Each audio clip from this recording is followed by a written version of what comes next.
लक्ष्य निर्धारित करना कि हम कार्तिक के जो 7 नियम है, कार्तिक के महीने के जो 7 नियम बताए गए हैं, कम से कम हम 7 नियम में से एक नियम ऐसा पकड़ें जिससे हमारा जीवन सार्थक हो जाए।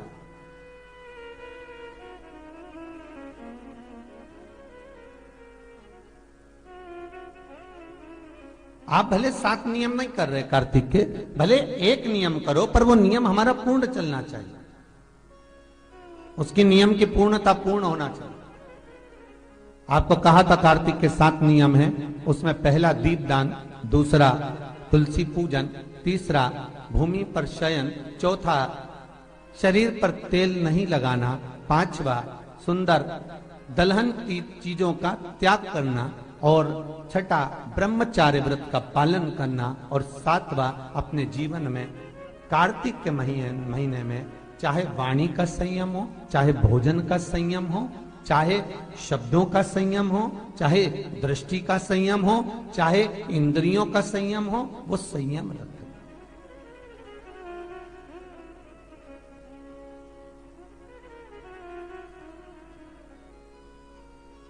वो संयम धारण करना। अब हमें ये ज्ञात करना है कि 7 नियम जो कार्तिक के महीने के होते हैं, कार्तिक माहत्म में जो 7 नियम बताए गए होते हैं, इन 7 नियम में से कोई एक नियम हम हमारी जिंदगी में उतार लें, कोई एक नियम हम हमारे जीवन में उतार लें, जिस नियम के बल पर हमें परमात्मा का साक्षीकरण हो जाए।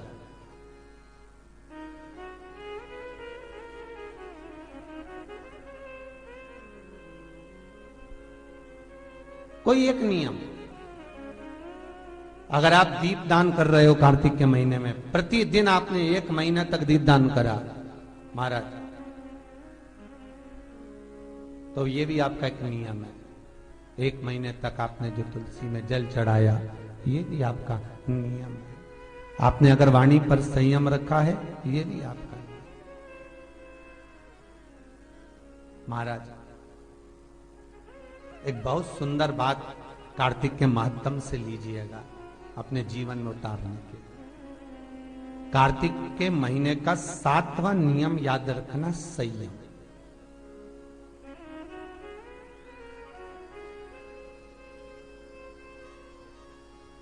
किस समय पर किस चीज का संयम होना चाहिए, ये हमारे के महीने में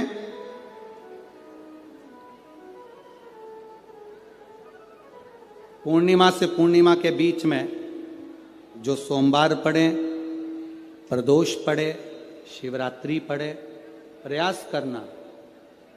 अगर बहुत कष्ट की जिंदगी चल रही हो तो शिवरात्रि, प्रदोष और जितने सोमवार पड़ रहे हो कार्तिक में, 4-5 जो सोमवार पड़े, उसमें एक बेलपत्र अशोक सुंदरी वाली जगह पर और शमी पत्र देवाधिदेव महादेव के ऊपर, ये 2 जगह पर अवश्य चढ़ा। 1 महीने में जितने सोमवार पड़ जाएं और प्रदोष पड़े और मासिक शिवरात्रि पड़े, उसमें अवश्य चढ़ा। बेलपत्र कहाँ चढ़ाना है, जम के बोलो जरा, अशोक सुंदरी की जगह पर। और शमी पत्र कहाँ चढ़ाना है, देवाधिदेव महादेव के ऊपर।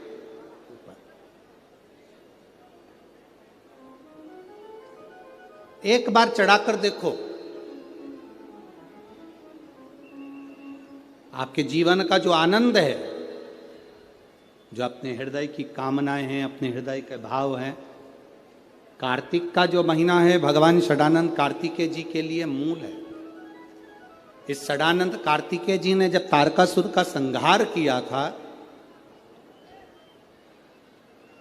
तारकासुर को जब मार दिया था,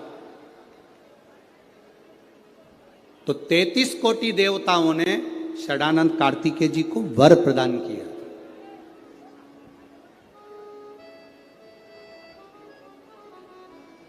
कार्तिकेय जी को वर प्राप्त हुआ।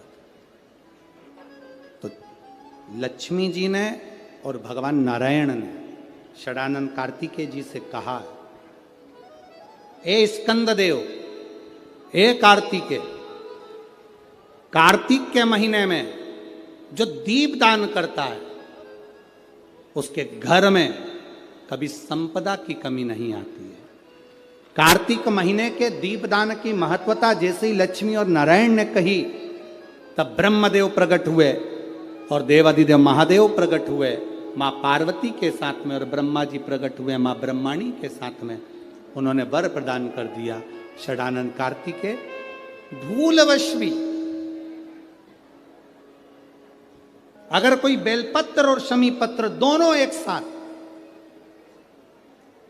आपकी बहन अशोक सुंदरी और आपके पिता देवादिदेव महादेव को शमी पत्र जो समर्पित कर देगा, षडानन कार्तिकेय इस कार्तिक के महीने में देवादिदेव महादेव कहते हैं उसके यहां कुबेर का भंडार शिव भर देते हैं।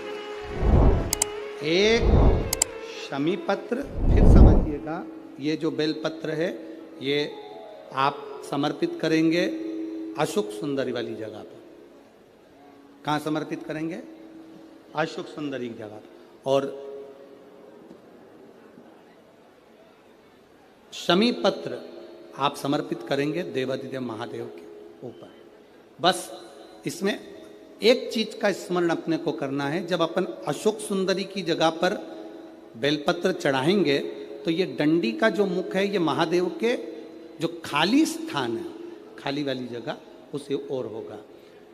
शमी पत्र की जो डंडी का मुख है इसी की ओर, जिस ओर तुमने बेलपत्र चढ़ाया है उसी ओर शमी पत्र की भी डंडी का मुख उसी ओर होगा। जहां पर आप बेलपत्र की डंडी का मुख रख रहे हैं उसी ओर शमी पत्र की डंडी का भी मुख उसी ओर होगा। किसी के यहां यदि संपदा की अगर कोई कमी आती है, सारी दुनिया में अगर आप एक बार होकर आ गए हो, सारी दुनिया में माथा टेक लिया, सारी दुनिया को अपना घर दिखा लिया, दुकान दिखा ली, द्वार दिखा लिया, हाथ दिखा लिया, भाग्य दिखा लिया, और भाग्य पलट ही नहीं रहा,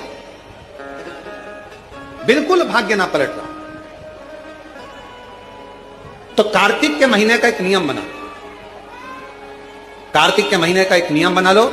कार्तिक के पूरे महीने में एक बेलपत्र, मंदार का एक पुष्प और एक शमी पत्र, ये तीन चीजें जब आप भगवान शंकर को जल चढ़ाने के लिए शिवालय में जाएं, जल चढ़ाने के बाद ये तीनों चीजें, सबसे पहले चढ़ेगा बेलपत्र, फिर चढ़ेगा मंदार, उसके बाद चढ़ेगा शमी पत्र, ये तीनों चढ़ाकर बाबा के दरवाजे पर प्रणाम कर कर रोज आओ।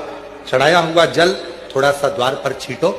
एक महीना कार्तिक का महीना पूरा कर कर देखना, एक महीने के बाद आप खुद कहोगे कि मेरे बाबा ने इतना भंडार भर दिया कि मेरी झोली में संभला नहीं। मंदार, बेलपत्र और शमी पत्र तीनों फल देगा। ये शिवलिंग को अपन मान लो, इसको जलाधारी मानो, जहां से जल बहता, ठीक है। ये गोल भाग जलाधारी जिस पर शिवपिंडी रखी है, यहीं पर अपन गणेश जी कार्तिकेय का स्थान, बीच में अशोक सुंदरी का स्थान मान लो। अब इसको समझिए, 5 स्थान बताए।